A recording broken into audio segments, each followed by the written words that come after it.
ஒருத்தர் வந்தாரு. அவர் சொன்னாரு, எங்க வீட்டுல ஏதோ ஒரு வேலைக்காக வந்தாரு. எங்க வசனம் எல்லாம் பார்த்துட்டு, நீங்க கிறிஸ்தவரான்னு கேட்டாரு. ஆமா அப்படின்னு. உங்களுக்கு கர்த்தர் என்ற வார்த்தை வேதத்துல எத்தனை முறை வந்திருக்கு தெரியுமா? லார்ட் அப்படின்னு. நான் 1500 முறை வந்திருக்கு அப்ராக்சிமேட்டா.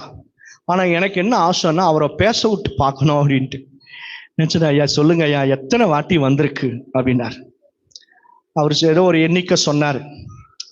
நிறைய வேத அறிவுல இருந்து நிறைய காரியம் சொல்லிட்டே இருந்தார். நான் அப்படியே கேட்டுனே இருந்தேன். அன்னைக்குதான் பாருங்க, காலையில என்னுடைய உபவாச நாள். நான் அவர் கூட பேசிட்டே இருக்கும்போது ஒரு மெல்லிய சத்தம் எனக்குன்னு வருது. இவரை விட்டு போன மனைவி இந்த வாரத்துக்குள்ள வந்துரும் சொல்லு அப்படின்றார். ஒரு மெல்லிய சத்தத்தை நான் கேட்கிறேன். அவர் நிறைய வேதத்துல இருந்து நோவா ஆர்க் எங்க நிக்குது தெரியுமா? யோனாவை சாப்பிட்ட மீனுடைய ஸ்கெலிட்டல் எலும்பு எங்க இருக்கு தெரியுமா? இதெல்லாம் சொல்லிட்டு இருந்தேன். நான் சொன்னாரு, உன் மனைவி எப்போ வரும்னு உனக்கு தெரியுமா? எனக்கு தெரியும். கர்த்தர் சொல்றாரு, இந்த வாரம் முடியறதுக்குள்ள உன் வைஃப் உன் வீட்டுக்கு வந்துருமா பிரதர், கவலைப்படாதீங்க. அவருக்கு ஒரே ஆச்சரியம். பாருங்க, கர்த்தர் அறிவை கொடுப்பவர் மட்டுமல்ல, அவர் வெளிப்பாட்டை கொடுக்கிற தெய்வம். மெல்லிய சத்தமாய் கர்த்தர் பேசுவார். அவர் சத்தம் பாருங்க, பெண் மான்களை ஈன செய்யும், காதேஸ் வனாந்திரத்தை அதிர செய்யும். அவ்வளவு வல்லமையுடைய சத்தம் கர்த்தருடைய சத்தம். அவர் சூரியன் உண்டாக கடவுது என்று சொன்னபோது இப்பொழுது நம்ம அனுபவிக்கிறோம் பாருங்க. சூரியன் அது ஆண்டவர் உருவாக்கினார். பூமி உண்டாக கடவுது என்று சொல்லியிருக்காரு. நீங்க காலை வச்சு கீழே தொட்டு உட்கார்ந்துருக்கீங்க பாருங்க, அது கர்த்தராலே உண்டாக்கப்பட்ட பூமி. அதை ஆண்டவர் எப்படி உண்டாக்கினாரு? வார்த்தையினால உண்டாக்கினார். அப்போ அவர் வார்த்தையினால உண்டான நன்மையை நம்ம இன்றைக்கு வரைக்கும் அனுபவிக்கிறோம். நாளைக்கு நம்ம பிள்ளைகளும் அனுபவிக்க போறாங்க. அப்போ தேவனுடைய வார்த்தையில் இருக்கிற நன்மை ஒரு நாளும் குறையவே குறையாது. அது நீடித்த நாட்களாக கர்த்தர் அந்த நன்மையை நிலைத்திருக்க செய்வார். கர்த்தருடைய பிள்ளைகளை, இந்த மெல்லிய சத்தத்தை நீங்க கேட்கிற அனுபவத்துல வளர ஆரம்பித்தீங்கன்னா நீங்களாக எந்த சுயமான முடிவை எடுக்கவே மாட்டீங்க. கர்த்தாவே நீர் பேசும், உங்க மெல்லிய சத்தத்தை நான் கேட்க பண்ணுங்க.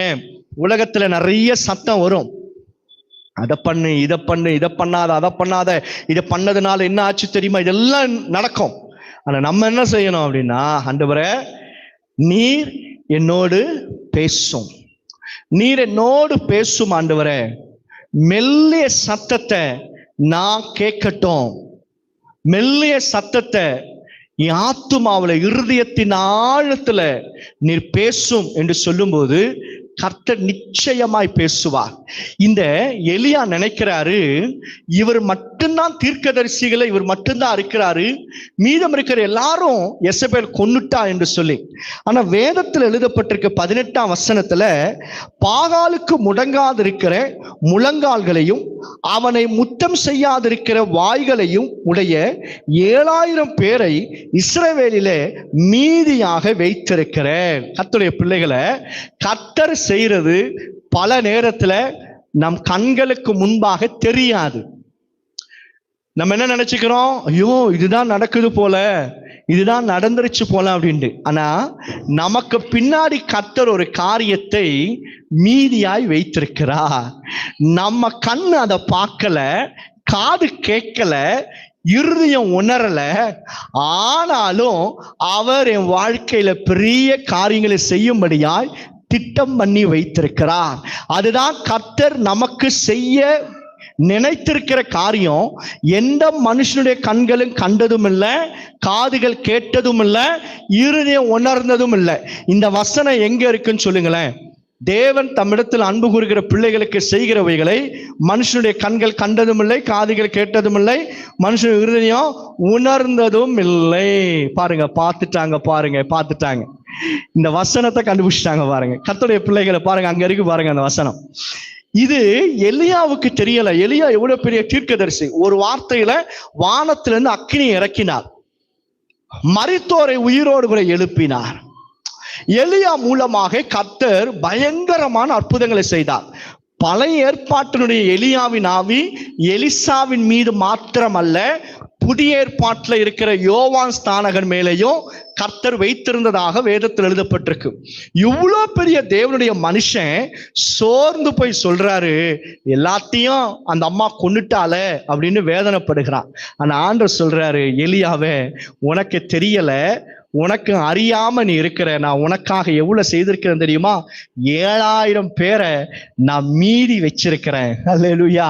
நீ நினைச்சிட்ட எல்லாமே போயிடுச்சு, எல்லாமே அழிஞ்சு போயிடுச்சு, எல்லாமே குலைந்து போனது, அவ்வளவுதான், நான் எல்லாத்தையும் இழந்துட்டேன்னு நினைக்கிற.